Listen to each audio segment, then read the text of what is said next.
What's up, guys? Welcome to your 23rd Android tutorial for the new Boston. What we're going to do in this tutorial is some more XML, show you guys some more customized features that you can use and methods, and also some other widgets that we can throw in there. So what we're going to do first is basically go into your graphical layout and use a toggle button. I'm going to show you guys how to use this. We're going to throw this in between our text view and our button, so right there. And then what we want to do is have this toggle button on the same line this button is. So now we're going to define it in the Android XML here. So I realized the last tutorial I was saying Control Shift Format, and it's actually Control Shift F. So that's what you guys want to do, or Command Shift F if you guys are on a Mac. So then just format it, and then what we want to do, like I said, is get that toggle button on the same line as our regular button. So what we can do is set up a new linear layout, and I'm just going to kind of separate those two so we have some working room, and we're going to set up a new linear layout that's going to be horizontal, so those buttons are next to each other. So what we're going to do is a greater than sign linear layout, which you guys should be pretty much familiar with, and then we're going to use our closing statement, cut it and paste it below our button and our toggle button. So there we go.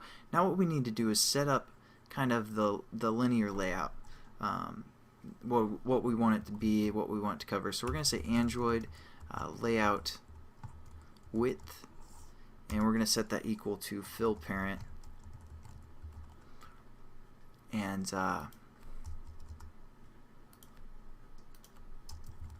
Android layout height is going to wrap the content.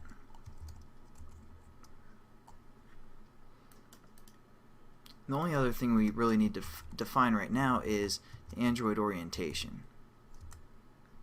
We're going to set that equal to, again, horizontal.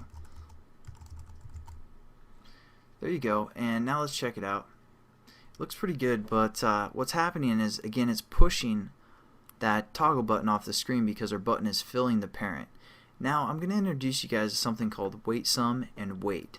So what we need to do first is make sure, since this is a horizontal view, and that's what we're going to work with, is basically the width of both objects. So the first thing we want to do is set both the widths to fill parent. Now it sounds kind of strange because it's not really going to change anything, but we're going to say fill parent,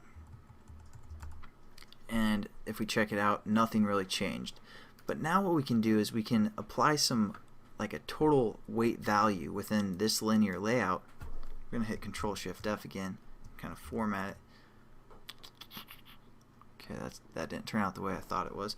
But basically, we can add a weight sum up here within this linear layout. Then we can distribute some of the weight within each item, and it'll take up kind of a percentage of what's available. And since the whole width is available, that's what it's going to distribute.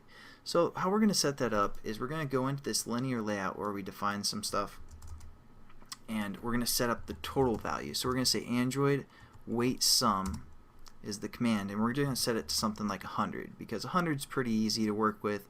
Then you can kind of give them percentages.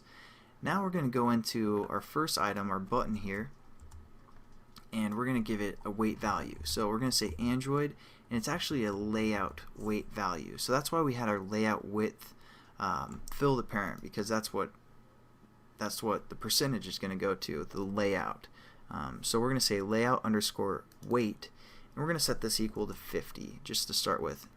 And then we're also going to define 50% or 50 value for our weight, because we want our total weight to equal 100. So 50 plus 50 is 100. Again, free math lesson for you guys.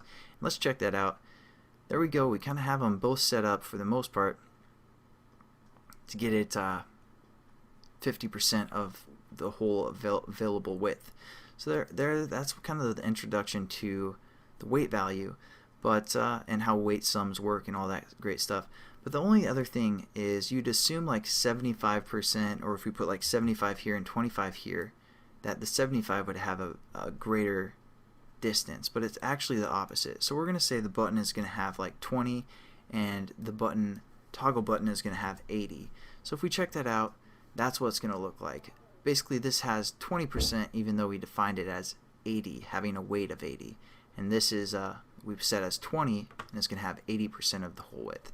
So there we go. One last thing I might as well do that in the next tutorial. I think I'm running out of time here, but I'll catch you guys then, and we're going to work with some XML real quickly in the next tutorial. Have a good one, guys.